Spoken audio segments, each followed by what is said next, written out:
കൊല്ലത്തെ ദൃശ്യങ്ങൾ കൂടി ഒന്ന് കണ്ടുവരാം. കൊല്ലത്തെ കരിക്കോട് പ്രദേശത്തെ പവർ കട്ട് ജനജീവിതത്തെ പ്രതിസന്ധിയിലാഴ്ത്തി. എല്ലായിടങ്ങളിലും ഈ പ്രശ്നമുണ്ടെന്ന്. കാരണം കഴിഞ്ഞ കുറച്ച് കാലങ്ങളായിട്ട് നമുക്ക് പരിചയമില്ലാത്തൊരു പരിപാടിയായിരുന്നല്ലോ ഈ പവർ കട്ട്. പിള്ളേരൊക്കെ ചോദിക്കുന്നുണ്ട് പവർ കട്ട് അത് എന്നാ അച്ഛാ എന്ന് ചോദിച്ചു. ഇപ്പോൾ അവർക്ക് പറഞ്ഞു കൊടുക്കാൻ പറ്റുന്നുണ്ട്, മോനെ ഇതാണ് പവർ കട്ട്. രാത്രി ജോലി കഴിഞ്ഞ് വീട്ടിലേക്ക് മടങ്ങുന്ന സ്ത്രീകൾ ഇരുട്ടിൽ സുരക്ഷാ ആശങ്ക നേരിടുന്നുണ്ട്. പ്രദേശത്ത് നിന്നും ഞങ്ങളുടെ പ്രതിനിധി സാന്ത്വന സജു തയ്യാറാക്കിയ റിപ്പോർട്ട് കൂടി പ്രേക്ഷകർക്കാണ്. ഇപ്പം അന്ധകാരത്തിലായിരിക്കുകയാണല്ലേ? തീർച്ചയായും. എത്ര സമയം ഇവിടെ കണ്ടുപോയിട്ട്?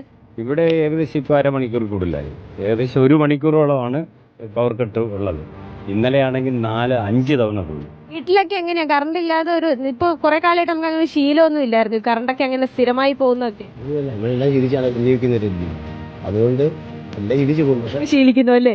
ഈ രാത്രി കാലങ്ങളിലാണ് ഈ കടകളിലൊക്കെ ജോലിക്ക് പോയിട്ട് സ്ത്രീകളൊക്കെ വരുന്നത്. ഈ ഷാപ്പ് നോക്കിന്ന് ഈ ഭാഗത്തേക്ക് പോകാനായിട്ട് ആ സ്ത്രീകൾക്ക് ഭയങ്കര ബുദ്ധിമുട്ടാണ്. ഒന്ന് വിളക്കും ഇല്ല അല്ലേ? വിളക്കുമില്ല, വഴിവിളക്കുകളെല്ലാം അണഞ്ഞിരിക്കുകയാണല്ലോ ഈ സമയത്ത്. മാത്രമല്ല ഈ സാമൂഹ്യ വിരുദ്ധന്മാരായിട്ടുള്ള ആളുകൾക്ക് ഇപ്പോൾ അഴിഞ്ഞാടാനുള്ളൊരു അവസരം ഉണ്ടല്ലോ.